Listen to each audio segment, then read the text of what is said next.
Mga kababayan, pakinggan po natin tong binabalak ni Maharlika na sisiraan daw po niya si PBBM kay Donald Trump, no? Alam naman po natin na magiging presidente na si Trump sa January at ito po, may binabalak na pong gagawin si Maharlika para po sirain po ang Pangulo ng Pilipinas. Pakinggan po natin at ating pong sagutin, mga kababayan. So anyway, sabi ko sa lawyer na to, how about lalapit kaya tayo sa mga kongresista? Sabihin ko yung ni Lisa at ni Bangag. Alam mo kung ano sabi sa akin ng lawyer na yon? Sabi niya, we have a problem. Sabi ko, what's the problem? Sabi niya, ang Pilipinas ay hawak ni Biden at suportado ni Biden. Hawak sa liig dahil sa China issue. So, since projected winner na si Trump, ayaw ni Trump ng polboronic. Ayaw niya ng adik. So naisip ko, lahat ng email ng Trump campaign, ng Trump, lahat, kung sino hanggang sa apo-apuan ni Trump, I will send the polboronic video and the authentication. How about that? Ano? Ilagay natin.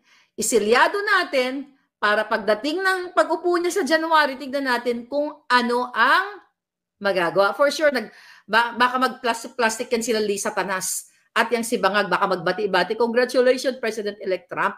Lisa Tanas, ibibigay ko sa Trump campaign yung picture mo, ipapakita ko lahat yung bribery mo, Lisa, yung kidnapping mo, yung mga audio mo. I'm thinking right now na i-compile ko lahat yan. Ipo-forward ko lahat yan ng kababuyan ninyo. Especially ang authenticated na sumisinghot si Bangag Jr. Kukumpal ko lahat, maglitanya ako and everything from the start. Ipo-forward ko lahat yan. Para pag umupo siya, alam niya na ang presidente ng Pilipinas ay addict. How about that? At saka yung heavy luggage. Ipo-forward ko lahat yan, by hook or by crook. Kung kailangan gumapang ako, papuntang mansyon ni Trump, gagawin ko.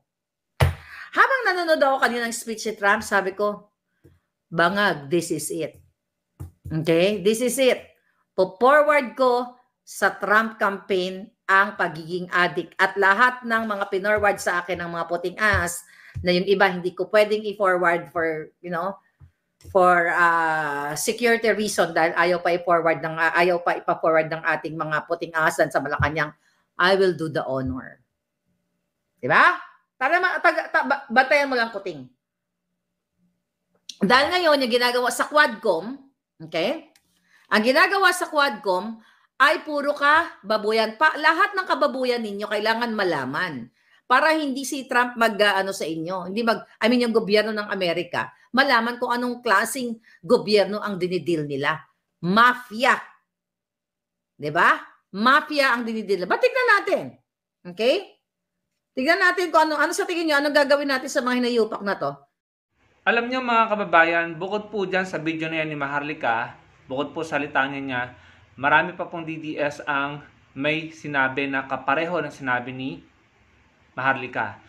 Ako nga po yung nagtataka kung bakit ang saya-saya ng mga DDS sa pagkapanalo po ni Trump, no? So ibabahagi ko po yung isa pa na nakita ko sa isang kilalang vlogger din po na DDS. Sabi po dito ni Sas Rugando Sasot, DDS, it's time to rest back. Trump reads his Twitter. So alam nyo na gagawin. Number 1, Pulveron video. Number 2, Delaware Court case establishing as fact the Okada bribery issue of Martin. Number 3, Trump's first assassin is tagging Risa Hontiveros. So, hindi ko alam kung bakit nagkakaganito itong mga to. So, sabi dyan, since gusto nilang magpakatuta sa kano, let's directly engage with their new master Trump. We have 4 years to make sumbong this tuta to their owner. So, ayan, magsusumbong daw sila. Hindi ko naman magets kung bakit kailangan niyang banggitin yung Trump's first assassin is tagging Risa Hontiveros. Ayan po, mga kababayan. Ano naman ngayon, wala namang kinalaman dyan si Senator Risa. Yung taong yun, lahat na lang tinag niya. No? So, anong gusto nitong palabasin? Tapos isesend daw or isusumbong nila yung Pulveron video. Yan po ay galing din sa kilalang vlogger na si Sas Rugando Sasot na isang DDS. So sa pagkakaunawa ko po, itatag nila or itutweet nila si Trump, no, ng kanilang mga gustong isumbong. And then yun nga po, narinig natin kay Maharlika na parang i-email niya or personal niyang i-submit yung mga gusto niyang i-submit. Alam niyo mga kababayan, hindi ko po alam kung bakit nagkakaganyan yung mga DDS na yan. Marami po silang gumagawa ng ganyan. Marami po ako nakitang post. Then sa mga comment section, nasusuporta sila sa mga ganyang balak. Hindi ko po talaga maintindihan kung bakit sila nagkakaganyan. Kasi unang-una, kapag nasira po ang presidente natin, kapag po nadismaya ang Amerika, ang presidente ng Amerika sa ating presidente, sa ating gobyerno, tayo po mga Pilipino ay damay, ang buong Pilipinas. Parang buong Pilipinas at mga Pilipino po ang sinisira nila kapag ginawa nila yan. So, kung talagang sila'y concern sa mga Pilipino, sa mga Pilipinas, bakit gusto nilang ma-disappoint, bakit sila gustong magsumbong, bakit gusto nilang madismaya si Trump sa ating Pangulo? Hindi nga nila napatunayan sa ating sariling Senado ang kanilang mga bintang, sa ating sariling korte. Tapos ngayon pupunta naman sila kay Trump. Ako naman po'y kumpiyansa na hindi sila papansinin ng mga yan. Ako po'y kumpiyansa na wala pong pakialam ang gobyerno ng Amerika sa mga gagawing pagsusumbong ng mga yan or sa kanilang gagawing pag-submit ng kanilang mga kung ano-anong dokumento, mga kababayan. Kumpiyansa po ako na mababaliwala. Pero ang concern ko po dito is bakit po sila nagkakaganyan? Bakit po nila gustong masira ang ating gobyerno at ang ating Pangulo? Ang impact po niyan, ang negative impact at ang magsasuffer po ay tayong mga Pilipino. So kung totoong mahal nila ang bansa, kung totoong sila'y makabayan, bakit gusto nilang gawin ang gusto nilang gawin nang alam naman nila na ang mahihirapan, ang magsasuffer ay mga Pilipino? Ang downfall po ng ating gobyerno, ang downfall ng ating presidente ay downfall ng buong bansa. Downfall po nating mga Pilipino. Kaya nga kailangan po natin tulungan na maging successful ang ating gobyerno. Tulungan po ito, mutual cooperation, hindi lang laging gobyerno, kailangan po sama-sama at nagtutulungan. Kaya hindi ko po maunawaan bakit ganito ang mindset ng mga ito. Idadamay pa nila pati daw yung apo. Narinig ko, apo, mga anak ni Trump, isasend yung mga email. Sabi ko, wala. Pansariling interest na lang talaga itong mga to. Ilang taon na lamang naman. Ang bilis ng panahon, mga kababayan, magtatatlong taon na ang presidente. Konting panahon na lang, matatapos na ang kanyang termino. Bakit hindi pa sila makaintay? Wala naman akong nakikita na talagang sobrang malaking dahilan para sabihin natin na valid yung pinagagagawa nila. Ang nakikita ko lang po talagang dahilan is yung mga idol nila at mga sinusuportahan nila ay inuusig po ngayon ng batas, hinahabol ng batas at hindi pinoprotektahan ng ating Pangulo, hindi kinukonsinte. Kaya kailangan, in my opinion, kaya kailangan nilang gawin ang mga ginagawa nila para maprotektahan nila ang kanilang mga iniidolo.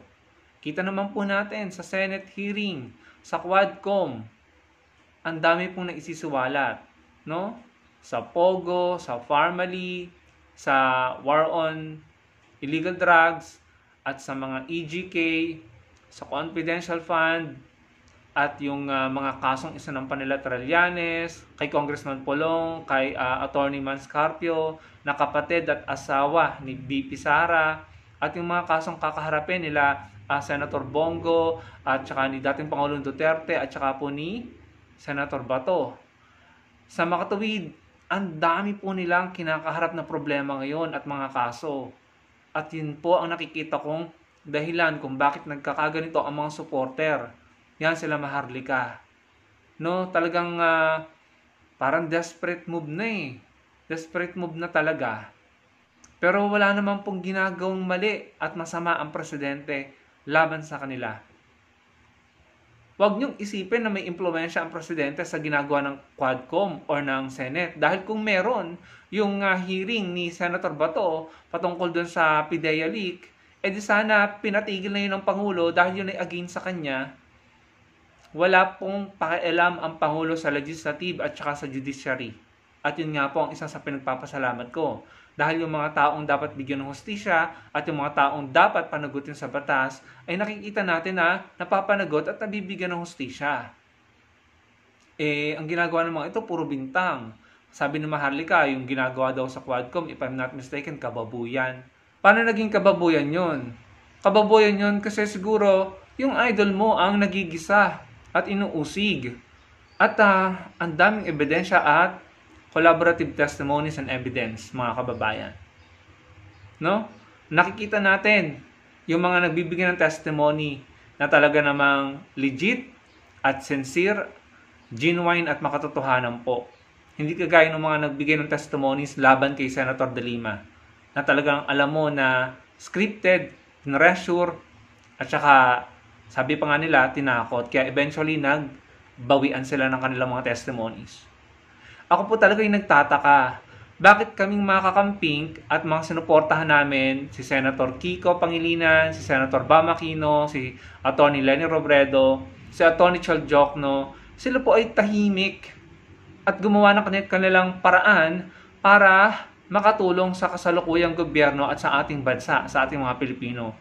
Ang ine-expect ko, sila itong magiging babatikos at magkikriticize sa Pangulo kasi nga po rival sila. Sila po yung ine-expect ko na magiging vocal sa pag-criticize at batikos sa gobyerno ni PBBM. Pero hindi po. Bagkus sila po yung humanap ng paraan para makatulong sa gobyerno ng Pangulong Marcos Jr. Kita niyo naman po, si Atty. Leni Robredo nag-put up ng NGO para makatulong sa ating mga kababayan na nangangailangan. Ang focus nila is education, community learning hub, relief and rescue operation. Nakita niyo naman po, no, nung nakaraang bagyong Christine, at yung health and nutrition. Meron po silang mga community pantry at saka mga facilities na ipinatayo para turuan ng ating mga mommies, mananay na makapagbigay ng tamang nutrisyon sa kanilang mga anak. Tingnan niyo po ang Angat Buhay page. Si Senator Bam Aquino, meron po siyang tinatawag na Kaya Natin Movement, no? Na yan ay tumulong din po ng malaki. Actually, yung 33 million na nalikom nila, partnership po yan ng Angat Buhay at ng Kaya Natin Movement nila Senator Bam Aquino na tumulong po sa mga kababayan natin. Si Senator Kiko Pangilinan, yung focus niya agriculture, pinagpatuloy niya yung kanyang advocacy para tulungan ng ating mga magsasaka at mga mangingisda. Dahil again, ang mga taong ito, alam nila na kapag ang taong bayan ay galit, gutom, ang bunton ng kanilang galit at sisi at pagkapikon ay sa gobyerno. Kaya tayo dapat nakikita natin, no, kung sino yung mga pinuno talaga na ang concern ay taong bayan, ang Pilipinas. Kasi itong mga nabanggit ko, Senator Kiko, Senator Bam Aquino, Atty. Leni Robredo, tinutulungan nila ang kasalukuyang gobyerno na maibsan ang kahirapan nating mga Pilipino. Dahil kapag nga po hirap tayo at gutom tayo at pagod, magagalit tayo sa gobyerno. Papatalsikin na naman po natin ang gobyerno. Which is, para po sa akin, sa kasalukuyang government ng Pangulong Marcos Jr., hindi po deserve. Kasi ginagawa naman ito ang the best niya. Ginagawa niya ang best niya at ginagawa niya ang matitinong polisiya na maka-Pilipino, makabansa, hindi maka-China. At hindi po tayo binabastos. Tayo po nirarespeto. Wala nga pong imik yung tao sa mga pambabalahura sa kanya. Tapos itong mga ito, may mga gantong balak. Kung napanood niyo yung previous video ko, grabe, pagmumurahin nung isang DDS si Pangulong Bongbong Marcos. Minsan nga po, talagang ako minsan hindi ko maiwasang makaramdam ng frustration na parang sabi ko, bakit naman pinapabayaan nyo lang yan? Bakit parang wala naman kayong ginagawa? Kasi umaabuso. Umaabuso mga kababayan. Pero, inuunawa ko, kasi Pangulo siya, ayan, kapag siguro nagsalita pa siya pa yung masamain, or siguro ganun na lang talaga siya na ayaw na lang niyang patulan, na mas gusto pa niya mag-focus dun sa mga trabaho niya sa mga Pilipino. Sa kabilang banda, maganda rin naman yun na ganun ang ginagawa niya. Kasi nakita naman natin na kusang sumasablay yung mga kalaban niya. Kusang lumulubog, bumabagsak ang ratings, inaayawan ng mga supporter, iniiwanan ng mga kaalyado. Pero kahit anong hakbang, aksyon, salita, walang ginawa si PBBM laban sa mga kalaban niya. Pero nagiging miserable ang kampo ng mga kalaban niya. No? So, okay, ma-frustrate tayo kasi hindi naman siya gumagati, hindi siya nagsasalita. Pero nakikita rin naman natin na okay din pala yun Dahil kahit wala siyang ginagawa, nagiging miserable at desperado yung mga kalaban niya. Pero tayo, mga Pilipino, syempre, mga ordinaryong tao tayo, nasasaktan tayo kapag nakakarinig tayo ng mura at kung ano-anong binabatong kasinungalingan, fake news, sa mga pinuno na sinusuportahan natin. At nasasaktan tayo sa mga binabalak ng mga ito dahil hindi lamang po ang Pangulo, ang gobyerno, ang kanilang pababagsakin kapag ginawa nila yan. Tayo pong mga Pilipino ang magsasuffer. Again, ilang taon na lang naman. Sana magtiyaga na kayo mga DDS. Rumespeto ba kayo? Wala akong nakitang ginagawa ang administrasyon na ito na masama laban sa inyo para tratuhin nyo siya ng ganyan. Para tratuhin nyo ang ating gobyerno, ang Pangulo ng ganyan. Na sobrang dami ng profanity na ibinato nyo sa kanya. Na kayo, imbis na makipagtulungan kayo sa ating mga kababayan, sa mga taong tumutulong sa ating gobyerno, ganyan ang ginagawa nyo. Paano tayo uusad? Paano tayo uunlad? Nakita nyo, si Senator De Lima, si Senator Trillanes, si Atty. Chel Jokno, sila pa ito talagang nagiging kalaban ng kampo ng mga DDS. Si Senator Trillanes, pinaka matapang at masigasig at matalino yan na talagang lumalaban. Akala ng marami dati, si Senator Trillanes, ang tawag nga nila, may tililing or trililing, no? At talaga namang pinagtatawanan, kinukutsa, and then later on, marami na nagsabi. Sabi nila, tama pala si Trillanes. Totoo pala yung sinasabi ni Trillanes. Si Senator De Lima, ang daming kumutsa dyan. Sa dami-dami ng fake news na ipinakalat sa kanya at black propaganda, minalign pati pagkatao niya. Pero in the end, pinatunayan niya na inosente siya. Pinatunayan niya na tama siya. At puro kasinungalingan lamang ang binato sa kanya. Si Atty. Chel Jokno, kinutsa yung itsura niya, pati ngipin niya, kinutsa. Kung hindi ako nagkakamali, kinutsa ni dating Pangulong Duterte itsura ni Atty. Chel Jokno. Pero si Atty. Chel Jokno ang kasama ng mga biktima ng EJK na nakikipaglaban ngayon.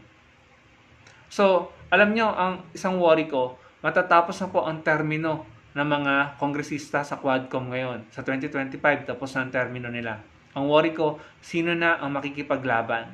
No? Sino na ang makikipaglaban? Kaya naisip ko na dapat may papalit sa kanila na kasing sigasig nila, kasing talino at kasing tapang. Kaya sana mabigyan ng pagkakataon na manalo yung party list nila Senator De Lima. Hindi ko po alam kung anong pangalan ng party list nila, pero sana manalo yung party list nila para si Senator De Lima maging congressman. Ganun din kay Atty. Chel Jokno. May party list din yan sa pagkakaalam ko. Hindi na siya tatakbo ng senator. Party list na lang. So sana manalo yung party list nila at nang sa ganun, maging congressman siya at nang may mga pumalit na magagaling, no? Yung party list ng camp ni Senator Trillanes, yung Magdalo. Yun po yung alam ko, Magdalo. At isang matapang at matarinong representative din po ang pwedeng maluklok kung mananalo ang Magdalo party list, si Congressman Alejano, no? If I'm not mistaken. So, hindi ko naman po kayo pinipilit na suportahan sila, no? Pero ako po, yun po ang susuportahan ko kasi kailangan po natin ng matatalino at matatapang sa Congress at sa Senado. Yan, sila Senator Bam Aquino, sila Senator Kiko, no? Pero, although nabanggit ko po yan sa inyo, hindi ko po kayo pinipilit na iboto sila. Gusto ko lang po sa inyong ipaalam na ang kailangan natin ay makakatulong, no, ng Pangulo, ng gobyerno para protektahan ang interes ng bansa at ang seguridad ng mga Pilipino at ang kapakanan ng mga Pilipino. Yung makikipagtulungan, hindi yung hihila pababa. Nakita naman po natin at napatunayan natin kung sino talaga yung tumutulong at concern sa ating mga Pilipino at nakita natin kung sino yung may mga pansariling interes lamang at gustong iluklok lamang ang kanilang mga iniidolo at hindi bayan ang inuuna. Napatunayan na po natin yan. Again, hindi ko po kayo pinipilit na suportahan sila. Pero ako po, naunawaan ko na po ang mga taong ito. Nakita ko na po ang background nila at nakita ko na po ang karakter nila. Pag para sa bansa, kahit rival nila, makikipagtulungan sila. Pag para sa kapakanan ng mga Pilipino. Pero itong mga ito, wala silang pakialam kahit kahihiyan ng bansa natin at ikababagsak ng gobyerno natin at ng ating Pangulo, ang magiging resulta ng gagawin nila, wala silang pakialam. kahit tayo mga Pilipino ang magsasuffer. Ang gagawin nila para lamang maprotektahan ang kanilang mga iniidolo, para lamang mahila nila pababa ang Pangulong Bongbong Marcos Jr. Kaya kahit mahirap, tsinatsaga namin na ipakita sa inyo kung ano ang accomplishment ng mga taong nagtutulungan. Accomplishment ng Pangulong Bongbong Marcos, ng gobyerno, accomplishment ng Senado, ng Congress, accomplishments ng mga taong tumutulong. Sina Senator Bam at sila Atty. Leni Robredo. Sana po maging matalino na tayo. At gusto ko po rin sabihin sa inyo, ako po'y duda, no, sa ibang senator na tatakbo ngayon na nagpapakita ng suporta sa Pangulo at sa gobyerno.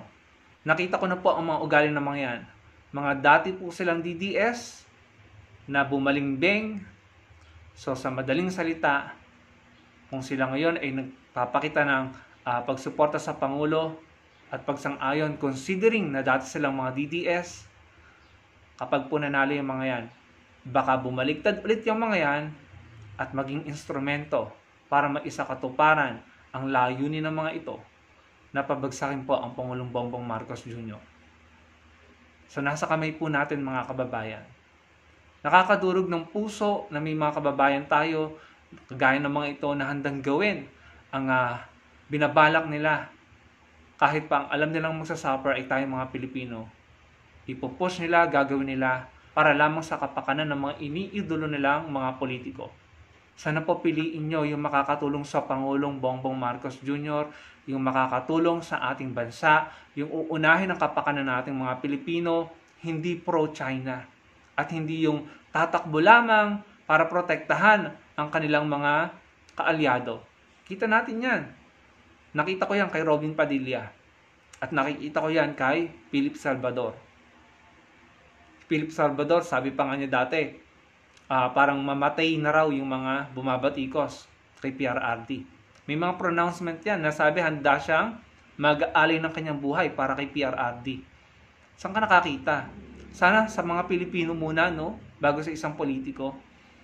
So, ang gusto ko lang sabihin, marami dyan na nagbabalat kayo na ang totoong kulay ay DDS sila. Tapos kapag nanalo na, lagot na tayo.